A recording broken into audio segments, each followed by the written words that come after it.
Hello everyone and welcome to another brand new episode of Very Cold Lasagna. I am your host, DylanLasagna. Welcome to the podcast that houses a safe and opening listening platform for casual, cold, and even the dumbest takes on the world of professional wrestling and sports, including WWE, All Elite Wrestling, and the National Football League. And today, oh man, this topic we're going to get into is going to be a doozy.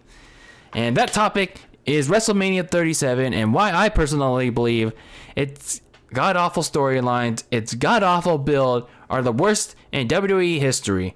And because of that god-awful build, WrestleMania 37 is probably bound to be the worst WrestleMania in history. But, I'm probably going to get into this point again throughout this show. Probably not, but we'll see. We've seen terrible WrestleMania builds before. WrestleMania storyline hype before. We've seen the most recent example being 6 years ago with WrestleMania 31 back in 2015. It had really bad hype, really terrible build-up all around the card. And look what happened on March 29th, 2015. It had one of the most balanced, one of the most memorable endings to a WrestleMania ever, and they just flat out delivered on that night, especially with the fact that considering you had a WWE title match going in 6 days prior in Brock Lesnar versus Roman Reigns, and 6 days prior to WrestleMania 31 they played tug of war like kids on the playground as your little prelude to Sunday. And with 2 weeks in to WrestleMania 37, you're pretty much getting tag team champions playing charades and Pictionary. You got a yes man bitching and complaining, and then eventually getting his way to a Universal Championship match. You got two women that are pretty much fighting for no reason whatsoever for a women's championship on both brands, might have you. And yeah, this WrestleMania card is absolutely horrendous all around. So we're going to get into this WrestleMania build, why I personally believe it's god-awful. But before we do, let's do them plugs, shall we? We always got to do them plugs before we get into the show. As always, make sure you subscribe, turn on the notification bell if you're watching this on YouTube, so you'll be notified of each and every video, as well as the podcasts that go up on YouTube. And speaking of YouTube, thank you to all the people, even though it's very few and far so far, that have been subscribing to the Very Cold Lasagna YouTube channel. And hopefully, for those of you that have subscribed already, recommend it to your friends, your family members, to strangers, or what have you. Recommend it to people. So subscribe, turn on the notification bell, share this YouTube and audio stuff with your friends. And speaking of the audio stuff, check out Very Cold Lasagna on Apple Podcasts, Spotify, and Anchor FM. And follow me on social media on Twitter and Instagram at Very Cold Lasagna. Let's get into some quick wrestling news before we get into the main topic. We pretty much only have one non-main topic, one minor topic that I wanted to cover. So let's talk about NXT real quick, because we're finally going to get rid of this Wednesday night jack-off, this Wednesday night war that's been going on for about a year and a half now. Has it been 2 years? No, it's only been a year and a half. So NXT announced on Tuesday, April not April 13th. That's when they're moving to Tuesdays. They announced on March 30th actually that they're officially moving to Tuesdays. So from WWE.com, WWE and USA Network, and I quote, today announced a multi-year extension for NXT. So they did announce that on Tuesday, which will move to Tuesday nights live on the USA Network beginning at April 13th. So pretty much, yeah, that puts an end to the Wednesday Night Wars. So thankfully, this whole Wednesday night divide between NXT and AEW can be put to rest forever. Now, I know some people are saying like, oh, AEW wins, AEW gets the big W, oh yeah. But let's be real, guys, AEW wasn't winning anything. They were not getting over 1 million viewers consistently. They were not growing their audience, and they don't care if they grow their audience, sadly, because they should care if they want to survive as a wrestling promotion with a nationally televised television show. So they should care. They need to get that casual appeal, and they should do it soon, because of the next point I'm about to make. But going back to NXT, you know, it's a good move for them. It's a move that they desperately needed to make, and this, you know, this is not a sign that they're the big losers of this Wednesday night jack off. So, you know, it's a win-win for everyone. It's a win-win for AEW. It's a win-win for NXT. So hopefully for NXT, they can go back to being that old identity of being the developmental brand, actually developing its wrestlers that are down there, and you know, they can work on their craft in terms of, you know, not trying to be like an AEW clone. You know, have some actual storylines, have some actual characters, have some actual personality within all the wrestlers. So, you know, let's not have like 2 days of AEW, please. And speaking of AEW, you know, now that they're the lone Wednesday night show, let's see what they can finally do now that they're the only show on Wednesday nights. So now that they are only on Wednesday nights, there's no excuses to hide from. There's no NBA, well, at the exception of like ESPN. There's no politics. There's no NFL, like, especially not NXT. So whatever excuses that Mr. Dave has to have for AEW not being able to crack 1 million viewers consistently, well, there's literally no more excuses. There are literally no more excuses to hide for AEW on Wednesday nights anymore. So they gotta grow their audience. They gotta get to that casual appeal, whether they like it or not, whether they want to admit it or not. They gotta grow their audience, and if they don't, TNT executives are gonna be pissed off, and they're gonna be threatening to cancel Dynamite and AEW. So it's a win-win for NXT and AEW, but the matter of fact is, if they can capitalize, can they execute going forward? Can they actually grow their audiences now that they're separate from each other? That remains to be seen. So NXT is officially moving to Tuesday nights, and this Wednesday night bullshit is officially over with. So now let's get into the main topic of discussion, and that's WrestleMania 37. And oh man, you know, a show that once had promise feels like a big piece of turd. It feels, I don't know, it's just kind of like a big douche and a big turd combined. That's pretty much how I describe WrestleMania 37 with 2 weeks in before the show. And at this point, I could really care less about a show that's supposed to feel like the grandest stage of them all. Yet, this feels like a regular episode of Raw. It really does. Just expanded into 2 nights. Like, both nights feel like one episode Raw and one episode of SmackDown. So, I don't know what to tell you, man. I really don't. So, some little, like, side notes, some little factoids about WrestleMania 37. It's going to be held in Tampa, Florida. It's going to be in Raymond James Stadium, home of the Tampa Bay Buccaneers. You know, your recent reigning, defending Super Bowl champions. And you know whose team that is. You should know this, even if you're not a football fan. Even if you don't care about the sport, it's Tom freaking Brady. Tom freaking Brady, guys. He led his new non-New England Patriot team to a Super Bowl victory in their home state, in their home stadium, for the first time in NFL history.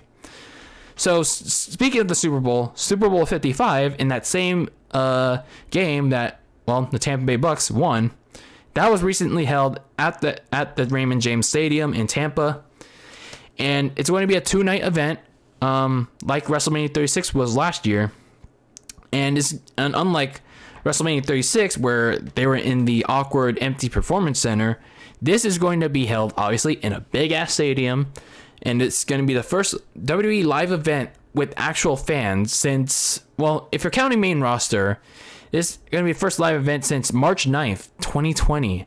That was when they had Monday Night Raw in Philadelphia. And if you're counting overall, then NXT at the Performance Center when they allowed fans. So that was both prior to the very start of the COVID-19 pandemic. And both nights are going to be capped to 25,000 fans each. So just like the Super Bowl, 25,000 fans are going to be allowed. So, dang, this is going to be real interesting how that plays out. I wonder how these 25,000 fans that are going to be there feel when they hear this.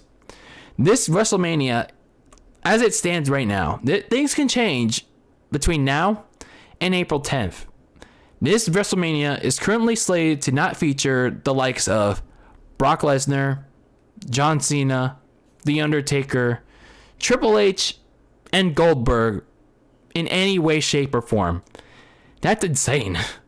That really is insane. Now, in fairness, yes, I know a lot of fans are clamoring for the current roster to be as prominent as ever in today's WWE. They don't want any of these part-timers and legends taking away their spotlight and taking away the championship gold of those rightfully deserving it. But let's be honest here. You're getting your wish in 2 weeks. With the exception of Edge. You know, Edge is a cool dude. And let's be real. I mean, he's kind of not on par, but not near the same level as Lesnar, Cena, Triple H, Undertaker, and to an even lesser degree, Goldberg. But everyone's getting their wish in about 2 weeks. And look how the WrestleMania card is shaping up. It's not good. It's not good at all. Now, some of it can be blamed on the wrestlers themselves because some of them don't have the charisma, some of them don't have character, some of them just like don't have that it factor. And, you know, a lot of it can be blamed on the crack-ass writing team. You know, them smoking them joints every time they're in the production meeting. Like, you know, guys, what should we be? What should we do doing for WrestleMania? Let's have Daniel Bryan interject himself, being crying Daniel Bryan, being involved with Roman Reigns versus Edge. Let's focus on that instead of Reigns versus Edge, you know? So pretty much stuff like that. That's the problem of what they're smoking. They're probably smoking that Snoop Dogg weed. So a lot of crappy storylines going on. A lot of poor creative writing. A lot of questionable decision making. And a lot of wrestlers just simply not doing their job. They're not, like, you know, they don't have that like factor. They don't have that drive to you know, reach to the top, you know, even if like they want to like blame themselves, like blame the higher god Vince McMahon. And then there's several other issues that are there, but there's just so many to list. So with all that in mind, all those factors weighing in, WWE has arguably set themselves up for possibly the worst WrestleMania in history. And we're going to look at this match card, and I'm going to tell you why. With this match card alone, and with all the background, the storylines of these matches, why it's just the worst in history. It makes WrestleMania 31's like storyline development, its build, its hype. It makes it look like a god. It makes it look like the best pay-per-view ever. Like, seriously. I mean, if WrestleMania 31 wasn't such a good show, like it would, like, the hype around it would be something else. But again, WrestleMania 37, its build, its development before the show, again, it makes WrestleMania 31's build look like godsend. It does. It seriously does. So let's take a look at this WrestleMania card for the 37th edition of the Show of Shows. Again, it's split up into 2 nights. We're going to break down all the nights. I guess you could consider this my prediction video, but not really, because I'm not really going to bother considering any winners because there's a lot of losers here. So night 1, we got Cesaro versus Seth Rollins. That's probably going to be an opening match, considering why are they even fighting? Like, why are they even fighting at all? And why should people care when there's been nothing to care about? All this feud has been centered around is Cesaro not wanting to embrace Seth Rollins' vision for a better WWE when Rollins hasn't had any vision. Like, he hasn't explained it at all. Like, what the hell?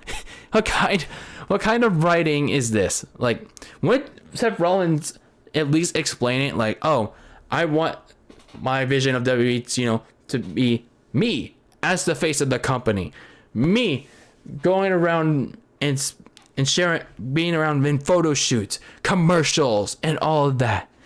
And all of you better respect me for it. I don't know. So I thought that'd be Rollins' vision for WWE, but he hasn't really explained it at all. Like, I watched most of the snippets of SmackDown at this point of Seth Rollins, and I really don't see Seth Rollins get whatever his gimmick is going for. It's like, is he still that Messiah that he was prior to leaving at Survivor Series, or what is he?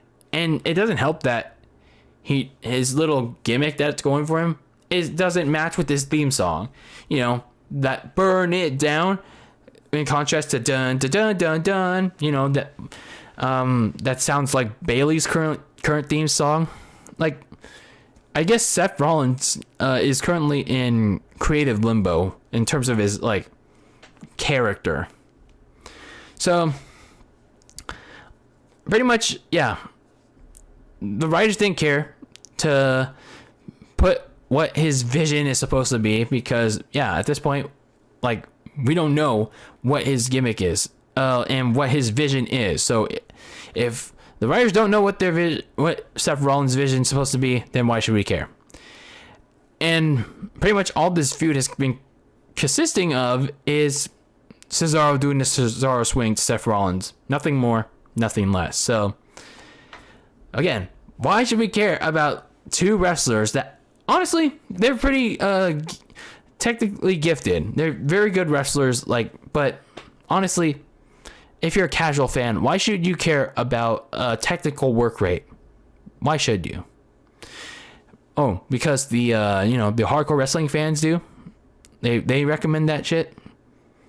I mean, you want to. I get it. You want to make I guess modern wrestling is trying to make itself presentable as sporty as possible, but you gotta have that balance. You gotta have that balance of storyline, character, entertainment development, and then if you want to present it as sporty, you gotta have that 50-50 balance, or maybe a 70-30 balance of character, storylines, and all that, and then 30% of sports. It's just, I don't know. Then we have the Raw Tag Team Champions, The New Day, Kofi Kingston and Xavier Woods, defending their tag team championships that they won for the 11th time against AJ Styles and his giant assistant, Amos. Am I saying that right? Amos? I don't know. I never knew how to pronounce that right, nor don't know who this dude is. So after the New Day won the Raw Tag Team Championships for however many times, AJ Styles and his assistant Amos just literally walked up to them immediately after they won the titles from the Hurt Business, Cedric Alexander and Shelton Benjamin, and were like, "Hey, we want to tell you a tag team title match. against you at WrestleMania. That's pretty much all it was. And that's pretty much what we're getting. And then what made matters even worse is that on a recent segment on Raw, they were all booked in this dumbass game show segment, like as if we were watching America Says or People Puzzler or like reruns of Family Feud on the Game Show Network. Like, this is not the Game Show Network. This is not Nickelodeon. This is the WWE. Like, these two teams are trying to like at least somewhat convince us that, oh, we hate each other. We want to like we want to kick each other's asses. Like, what are we doing here? So they played the New Day set up this segment, like this game show where they tested AJ Styles and Omos by playing charades and Pictionary. Like, really? Like, who liked this? Who really liked this segment? I'm just looking at the room, looking at the reaction on social media. Everyone around the wrestling community, whether you're a casual, a core, or a smark, everyone hated it. Every single side of the wrestling community, whatever spectrum you are, everyone hated it. Like, who gives a flying fuck about charades and Pictionary in WWE? Who? And why didn't this happen? Who thought this was funny? Like, oh my god. Oh my goodness. And not only that, this entire thing, and months without another member, this shows that Xavier and Kofi, they can't do the New Day thing without Big E. Big E, in my opinion, for as goofy and as, charismatic as he is, he's kind of presents himself completely differently in real life. So anyway, he was that like core, like he was that glue that held everything together. He was like that guy that made New Day the New Day. But yeah, Xavier and Kofi can't do it. They don't have that same charisma that they have with Big E. And as for AJ Styles, like, what the fuck are you doing, WWE? This is one of your major players in WWE. Like, since he stepped on the scene in 2016, like, he goes from battling the likes of Chris Jericho, Shane McMahon, Shinsuke Nakamura, Randy Orton, The Undertaker at WrestleMania, to battling the New Day at WrestleMania with his tall associate that nobody knows. Really. And they're playing charades. I don't think I ever saw AJ Styles do this kind of shit in TNA. No, I have never. But yeah, that's your Raw Tag Team Championship feud right there.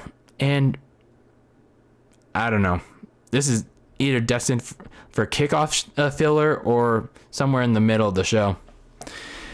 But what's even worse is this Bad Bunny bullshit versus the Jizz. Does anyone really know who Bad Bunny is? Like, who the fuck is Bad Bunny? Maybe I'm like so out of touch with modern pop culture these days, but I don't know. I just don't see like how cool Bad Bunny is. Maybe it's just not for me. Maybe it's just not my taste. And you know what? That's fine. But I still have a right to say this guy is cringe. This guy is not cool. It's like his singing is terrible. It's like, and this dude is apparently a Grammy Award winning artist. So I mean, congratulations, but that doesn't mean I don't like you. And even if he is, he's not moving the needle much in terms of both ratings and the overall quality of the show. He's not improving anything. But I will say one positive thing about Bad Bunny. He can do a good hard right on The Miz. So I guess that's one cool thing about Bad Bunny. So speaking of The Miz and John Morrison, it's a complete embarrassment of what they're doing with this entire feud with Bad Bunny. Like, especially with the fact that they cosplayed 2 weeks before Easter Sunday by getting into bunny outfits, jumping around like dumbasses, like, oh hey, hop, say, nop. They did that dumbass hey ho music video, and they did it in bunny outfits. I hope they found the Easter eggs, because I hope those Easter eggs were plastered with pieces of shit. I'm like dead serious, because that's what I feel about this feud, because it's a total piece of shit. And I don't know. I don't. It's just so dumb. It really is. And for a guy like The Miz to put himself through that, it's just like complete embarrassment right there. And speaking of stupid, let's talk about Braun Strowman versus Shane McMahon in a steel cage match. This all started because Shane McMahon initially wouldn't grant Braun a WWE title match against the then champion at the time, the Jizz, the same Jizz that eventually wound up jumping around in a bunny outfit for a music video. So Shane McMahon would use that that ability of Braun Strowman, to expose it, and he would expose it. And that would become the central point of this feud. Braun is stupid. Braun is too stupid, you guys. He got D- in the 5th grade. So pretty much this feud has been full of stupid insults, stupid heavy breathing, stupid running, and well, I will admit, it's actually this one's actually pretty funny. Stupid train sounds on the Strowman Express. And there was even stupid Nickelodeon slime. Please, WWE, what are you doing? Reserve that slime for someone that truly deserves it. The Nickelodeon valuable player, Mitch Mickle Trubisky. Reserve it for that guy. So all this stupidity is going to lead to a steel cage match where Shane McMahon can't run, can't hide from Braun, but it's probably going to lead to some crazy ass spot with Shane diving off the cage. So at least that'll be something. But yeah, this whole feud has been stupid. But I will say, I really thought this match was going to be like Hell in a Cell, considering that Braun really didn't want Shane to run away from him. Because with the steel cage, Shane could technically still climb up and like try to leave, or like try to go through the door and leave. But Braun Strowman, I guess, like, this feud doesn't really deserve Hell in a Cell. Like, it really doesn't. Hell in a Cell should really be reserved for the feuds that need it the most, like that really are deserving of it. And this feud is certainly not deserving of it. So yeah, Braun Strowman, Shane McMahon, stupid. So let's talk about the SmackDown Women's Championship match between Sasha Banks and Bianca Belair. And remember when people were getting main event Belair versus Banks, that hashtag trending last week? And that worked out, right? That really worked out. Newsflash, people. The WWE title match between Bobby Lashley and Drew McIntyre, which we'll get into in a second, is going to be the main event. Hands down. Guarantee. I'm using the Charles Barkley guarantee. Woo! That the WWE Championship match is going to be the main event of WrestleMania Night 1. Guarantee. I'm using the Charles Barkley guarantee, ladies and gentlemen. And if I'm wrong, I'm wrong. So, I don't know. I don't know what happened to this feud at all. This is like one of those feuds that, personally, I know casuals weren't excited for, but I know the hardcore fans were like, this is a match that's going to be exciting, off the wall, balls to the wall, contender for match of the night, and maybe even match of the year. Now, while I personally don't care for Sasha Banks, I really don't like Sasha Banks because she's really botchy. She obviously looks and sounds over-scripted, and I especially did not like that line that WWE wrote for her where she's the Michael Jordan of WWE, because bitch, she is not. Like, she is not even the LeBron James of WWE. She's like the who's that guy? She's the Kwame Brown. She's the Kwame Brown of the WWE because she sucks that much. Yeah, like, she's a big time fraud, and this pretty much, this whole feud between Sasha and Bianca, this pretty much exposed how much of a fraud Sasha is. Like, this story is hot garbage. And again, while I personally don't like Sasha, and again, I'm neutral towards Bianca because I know she's just got on the main roster, especially on SmackDown, and she just won the Rumble, and I guess she's still trying to find herself. WWE had an opportunity to set forth another one of their, agendas, like they did with WrestleMania 35 and that main event, and they probably wanted to have Sasha versus Bianca main event night 1. But it said it's not even worth the hype anymore. The hype anymore, because thanks to shitty writing as usual, this match is the whole storyline around this match was basically about them teaming up before Bianca made the decision of who she wanted to pick, which obviously was going to be Sasha Banks, and they were teaming up against two of the worst women in WWE, and Nia Jax and Shayna Baszler.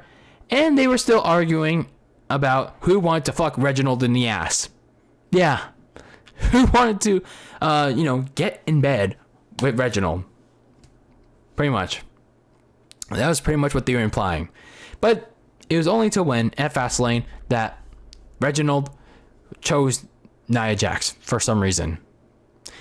And then now, just now, for no reason, because WWE is... yeah, let's smoke them joints. Oh wait, we gotta transition to the Sasha versus Bianca feud, not Sasha and Bianca.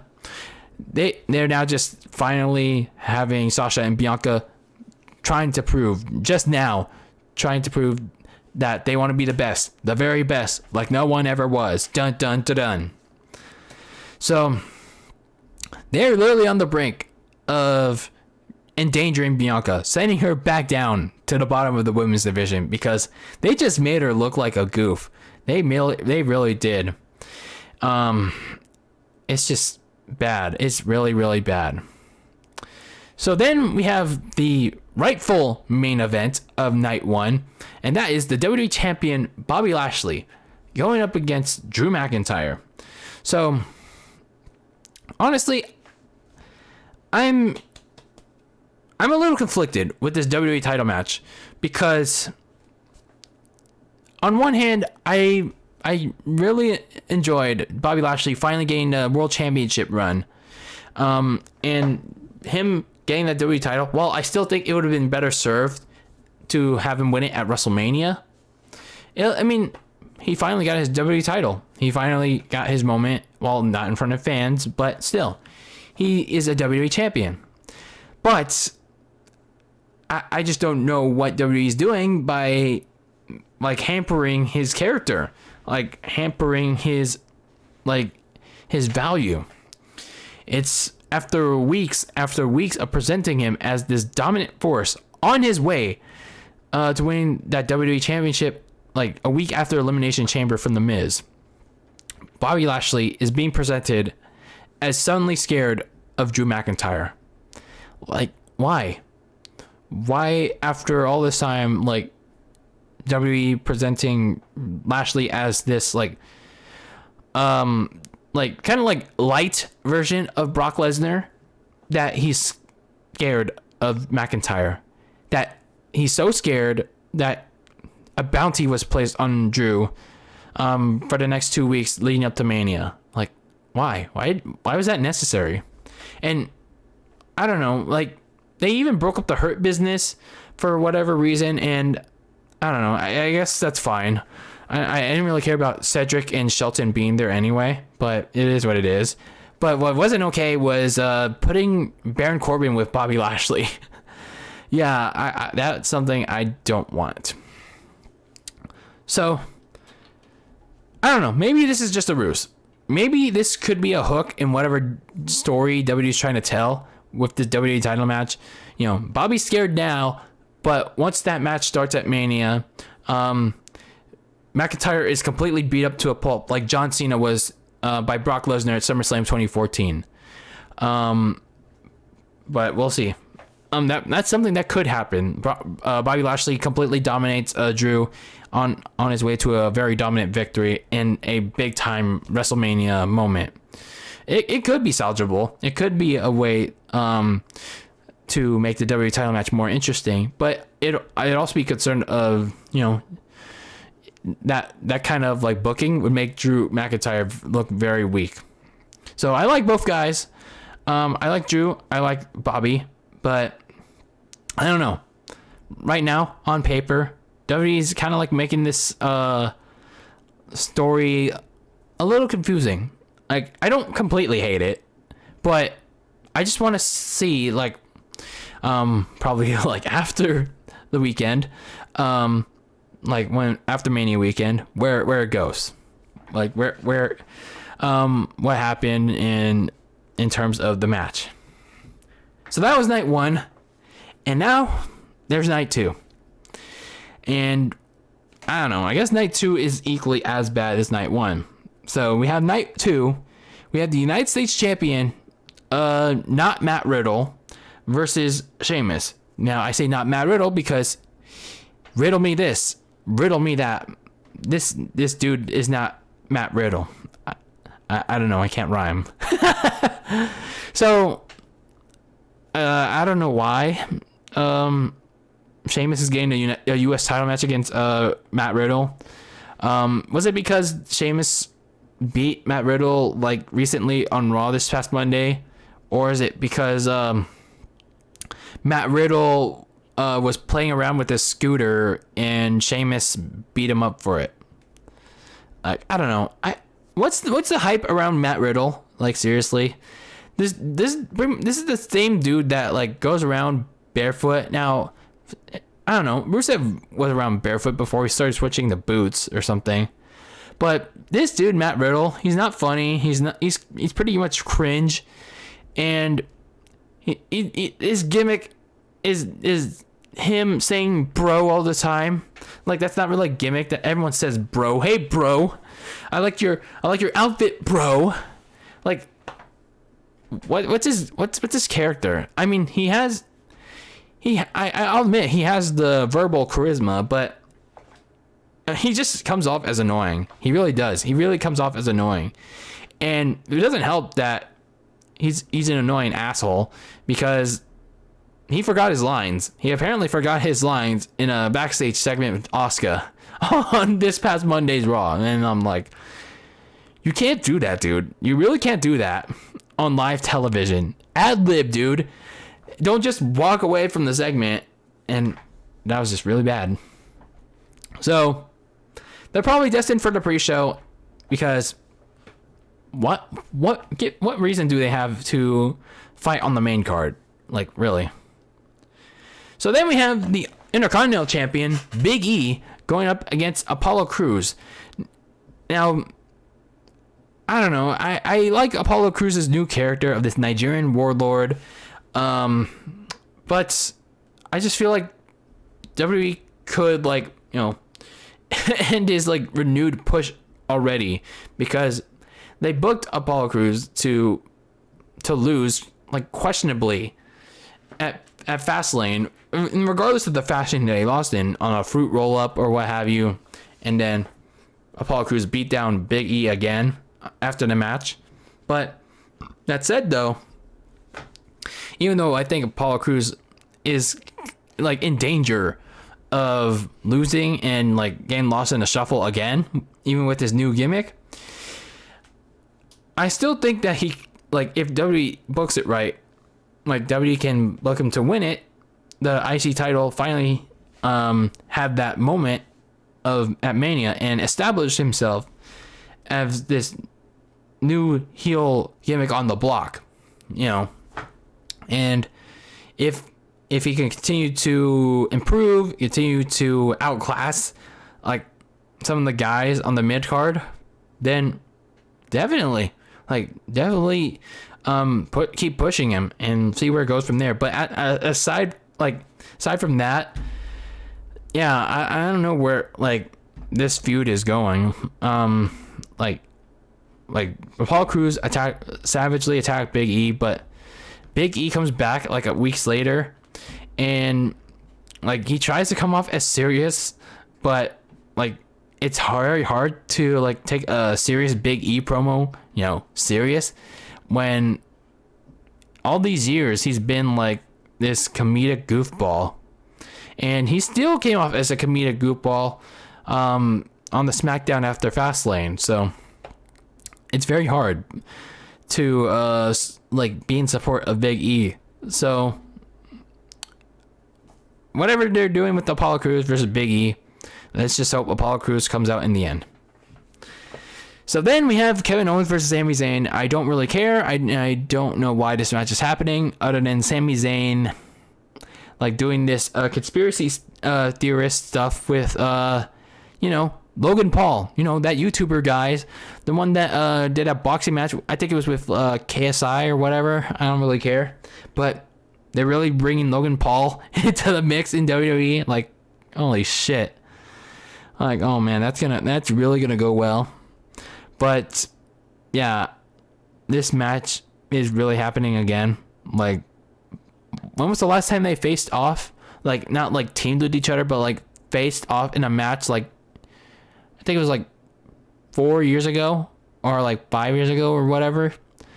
And I mean, it was whatever, but Kevin Owens is not interesting anymore. And Sami Zayn is, I mean, he's okay now, but he's not the greatest thing in the world. And this match is probably just designed for Kevin Owens to finally have that pirate ship spot. You know, make Tom Brady proud, you know. I want to make Tom Brady proud by jumping off the pirate ship at Raymond James Stadium. So, I don't know. I really don't care for Kevin Owens versus Sami Zayn. And if WWE is not putting in the effort to make people care, then why should I? So then we have a couple more matches left. We have Raw Women's Champion Asuka versus Rhea Ripley. And I don't know. It's like, this is like really like one of those matches that feels like, shit, we need a match. Some unfortunate circumstances happened literally the day before or like just last minute, and we need a replacement match and we need to build on it. And this is what I feel like with the Raw Women's Championship match. I don't know really much to say about it, like why I'm like disliking about it, but this is really only happening because Charlotte Flair, who was originally supposed to face Asuka and probably win the title from Asuka, Charlotte tested positive for COVID, and she hasn't been back since, and pretty much her status for Mania remains unclear, and I don't think she'll be at Mania at this point. Like, will she not? That remains to be seen. And even if she is cleared for Mania, there's not really a lot of time for her to like be in a match. Maybe she can be in an interpromotional match with Bayley or something, because Bayley's not doing anything either at Mania. So I don't know what they're gonna do with Charlotte, but this is what happens when you have no other reliable baskets in your egg WWE. When you put all the eggs in one basket, that is Charlotte Flair, you're bound for trouble. You are really bound for trouble. So that's pretty much what is the result of Asuka versus Rhea Ripley. And in fairness of like the whole Daniel Bryan fiasco, for as much as I'm not indifferent, like I'm neutral towards Rhea Ripley. Like, they really didn't have to rush her into this title situation on their first night on the main roster, like last week, the night after Elimination Chamber. But then again, who else did they really have that was like deserving of a spot at WrestleMania? Peyton Royce doesn't do shit. Mandy Rose and Dana Brooke don't do shit. It's like, I don't know. The only one that they've been consistently been pushing to the moon, I mean, on all three brands, is Rhea Ripley. Like, outside of the 4 horsewomen and the other like women's stalemates like Carmella and all that. So I guess, yeah, your only option here was Rhea Ripley, but that doesn't mean I will disagree with rushing her into a title match was a bad idea, because it is a bad idea. It's like, if they book her to lose, then you're hurting her credibility now more than ever. So it's like, you got to put her in the Raw Women's Championship. Like, give her that title, because otherwise a lot of people are going to be pissed. And this is also just another indictment of WWE mishandling Asuka's entire Raw Women's title run. Like, this woman hasn't defended the title in like forever. Like, literally, she's pretty much been on for, I think, ever since Night of Champions. She's been on the back burner of literally all the pay-per-views. And even with Charlotte, because, you know, she teamed with Charlotte briefly, like, Charlotte was the main focus on Raw. And this is the Raw Women's Champion in Asuka that WWE doesn't give a shit about, apparently. So, I don't know, like, what they're doing here. Rhea Ripley is probably just going to take that title from Asuka, and Asuka's probably going to go down the women's division, and that's unfortunate. But, yeah, I don't really have much else to say about that Raw Women's title match. And then we have the Universal Championship match. Yeah, that one I ranted and raved about in a YouTube video on the VCL channel. Make sure you check that out. So we have Roman Reigns versus Edge versus Daniel Bryan. Do I really need to say more about the monstrosity, the stupidity of what WWE is doing with this Universal title scene? Like, to keep it short and sweet, I highly recommend you guys, after you're done listening to this episode, go watch go to the Very Cold Lasagna YouTube channel. Go watch the video where I was pretty beyond pissed about WWE making the Universal Championship match a triple threat match. But the point I want to make here now is that this easily could have been the saving grace. This easily could have been the biggest positive, the biggest highlight of WrestleMania 37. If it was just Roman Reigns versus Edge in the one big dream match of 2021 so far. But WWE didn't try. WWE didn't even like put any effort in developing Edge versus Roman Reigns, and instead they shifted all the focus onto Daniel Bryan. This version of Daniel Bryan that has lost to various mid-carders ever since the COVID-19 pandemic started. This version of Daniel Bryan, who humped Otis at the very beginning of 2021, the same Daniel Bryan throughout the entire 2 years that we seen him, dropped his cool vegan gimmick for whatever reason, because I guess he just wanted to be a bland-ass version of himself with no redeeming qualities. And the same Daniel Bryan, whose promo quality has dropped significantly when in comparison to the new Daniel Bryan back in 2018 and the Yes Movement days of Daniel Bryan, you know, the peak Yes Movement days, not the Yes Movement Dead Revival Daniel Bryan. This is the Daniel Bryan that also lost the Royal Rumble to Edge, and this is also the same Daniel Bryan that lost to Roman Reigns in whatever fashion you may fathom, regardless of the fashion. Disregard that. Daniel Bryan is a loser on screen. Now, off screen, obviously Daniel Bryan must be a good happy man with Brie Bella and his 2 kids, so to Daniel Bryan, but on screen, the character, the personality, Daniel Bryan, the wrestler on screen that you're seeing on screen every Friday night on SmackDown, Daniel Bryan is a loser.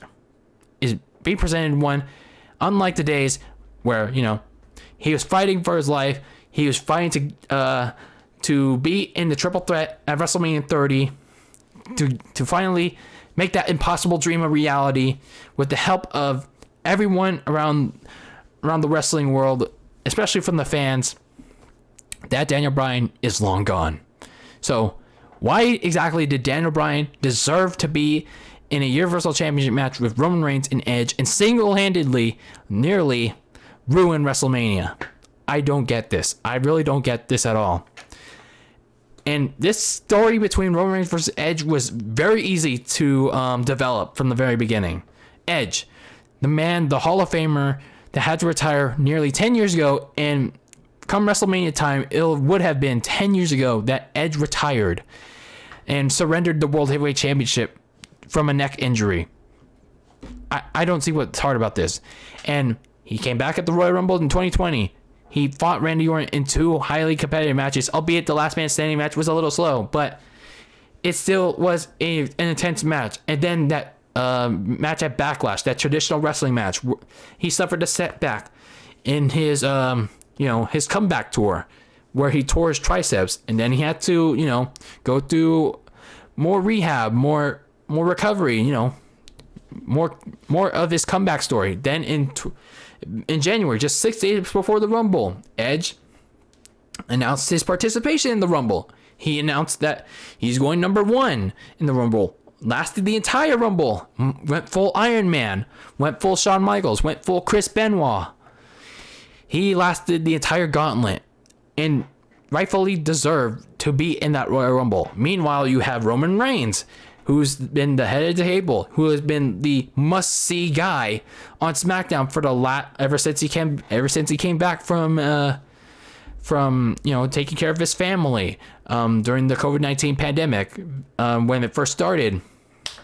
That Roman Reigns, he's a completely changed man, not like the same one that you've been seeing for the last 5 years. He's a full-blown heel. He doesn't care about the WWE Universe anymore.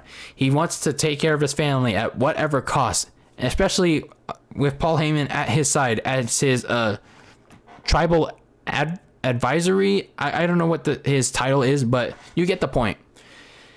This story writes itself. And not only that, Roman Reigns also dealt with a life-threatening moment in his career. His leukemia back in 2018. They could have brought that into the play, but obviously maybe Roman Reigns was a little touchy on that. He probably didn't want to. He probably may have not want to, but that could have been an interesting point. They could have brought implicitly. So the point still stands. Roman versus Edge could have been this big dream match. And again, in fairness, the in-ring product, the actual match itself, could have been either great or disappointing when it came to the actual match. But that doesn't discount that the promos, all the story elements were there. WWE could have went balls to the walls with this story, with Roman stopping Edge's comeback, trying to stop Edge's comeback tour, and Edge wanting another world title to redeem himself from his retirement 10 years ago. But they just wanted to add Daniel Bryan for whatever reason, because he loves wrestling. He loves wrestling, guys. And you know what? Yeah, let's add him. Let's add Daniel Bryan because he loves wrestling. Makes no damn sense. And that's why this match, this WrestleMania, completely ruined it for me. And that's why I have no besides this and the entire barf that is this WrestleMania card, is why I have no reason to watch it. That's why I have no reason to watch WrestleMania. But there is one major positive to come out of this WrestleMania, And yes, I did say there were some positives, but they're very far and few. But there was one big time like positive. If you are watching WrestleMania in 2 weeks, there's one thing that WWE was consistent, and even like, this is very subjective. They were very consistent in making this, like, interesting, even if weird and strange. And that is The Fiend versus Bray Wyatt. Not The Fiend versus Bray Wyatt. The Fiend Bray Wyatt versus Randy Orton. Now, I imagine it's not going to be your old regular singles match. And especially if it involves these stupid ass worm graphics in the ring, like it was at WrestleMania 33. This is probably going to have some kind of stipulation. If it was Hell in a Cell, then it rightfully deserves it, especially considering the fact that Randy Orton burned Bray Wyatt alive back at TLC in December. And, Bray Wyatt wants to bring Randy Orton to hell and back, so maybe they can do Hell in a Cell. If they can have the steel cage and the Hell in a Cell at Mania. But if they want to go cinematic, which I think that's the route they could go, but then again, maybe not, then they can definitely go back to last year. They can definitely go back to their roots of last year with John Cena and do that Firefly Funhouse cinematic match. That's always a fallback. So again, this is a positive in my mind, because this is just the writers not smoking that crack, and making this feud a little bit fresher than the other ones, just a little, not that much, and like very strange. Now, I get it, it's not for everyone, and that's fine if it's not for you. Everyone has their own different tastes and preferences, and honestly, the weird shit is kind of interesting. It's kind of interesting, especially with Alexa Bliss actually bringing Bray Wyatt back to life. Yes, it was super awkward, but I was actually very surprised that they even bothered to continue this feud once Bray Wyatt was burned alive, like the Fiend. Now, remember, they never burned alive Funhouse Bray Wyatt, Mr. Rogers Wyatt. So that's something to keep in mind with just 2 weeks to go with Mania. And they're if they do something the Raw before Mania, maybe you could see an appearance from there. So once the Fiend showed up all burned and tarred and all that yucky shit, and Alexa Bliss got even more creepier and weirder, and even got that mascara and cane-like eye contacts. It was only a matter of time that Randy Orton was finally going to get his due. He was finally going to get his comeuppance, and that was it's going to happen at WrestleMania. And like I said before, moments ago, I imagine that Funhouse Bray Wyatt, since he technically never got burned alive, he's probably going to make an appearance at some point before WrestleMania Night 2. So overall, honestly, for all the very bad things, which is a lot of it that I just talked about, that WWE has done with this WrestleMania build, this is the only feud that I can positively say that's been developed solidly. That's been consistently been okay. Now, again, it's not for everyone, but it's personally for me. So, yeah, I'm sorry if I was completely negative, completely harsh on this WrestleMania card, but you have to look at it and see that it's total horseshit. It's total garbage, especially with how much that WWE has booked it. It's just how can you really look at this WrestleMania card and deem this as acceptable? Can you? Really? I mean, outside of the Fiend versus Randy Orton and maybe the WWE title match, can you really give this card an A+? Really? And who knows? Maybe they pull a WrestleMania 31 out of their hat trick. But I highly doubt it. I really do. And hence why I probably won't be paying attention to it on April 10th and April 11th. Because that Universal title match bullshit where they added Daniel Bryan was the final straw. Really was the final straw. So, yeah, that was the monstrosity, the bullshit that was this WrestleMania 37 build-up, this hype, and why it's the worst in WWE history. A lot of incompetent writing, a lot of questionable decision-making, a lot of wrestlers being booked poorly, or just the wrestlers outright being bad, and a lot of many problems that both the wrestlers and the crack-ass writing team, smoking them joints too much. There's a lot of problems in WWE right now. And I don't think I've ever spoken this badly about WWE. But with 2 weeks away to WrestleMania, it's bad. It's really, really bad. And I don't know how those 25,000 fans going on each night are going to feel, but they're going to be in for a shit show, and not in a good way. So, thank you everyone for joining me on this episode of Very Cold Lasagna. I'm your host, DylanLasagna, and as always, keep that lasagna very cold in the fridge with your takes on the world of sports and wrestling in general. And if you want to follow me on Twitter and Instagram, do so at Very Cold Lasagna. Make sure to subscribe here on YouTube, turn on the notification bell, and follow me, listen to me on Apple Podcasts, Spotify, and Anchor FM. And let's just, I don't know. I honestly don't know what to do from this point forward, now that WrestleMania means nothing to me this year. So, at least I have the NFL draft to look forward to. At least I have the NFL draft. The San Francisco 49ers are going to be picking number 3, and they're going to be picking a quarterback, hopefully. They hopefully pick the right one, but other than that, the WWE sucks. The WrestleMania 37 sucks. And wrestling in general just sucks. I don't know. But anyway, keep that lasagna very cold in the fridge.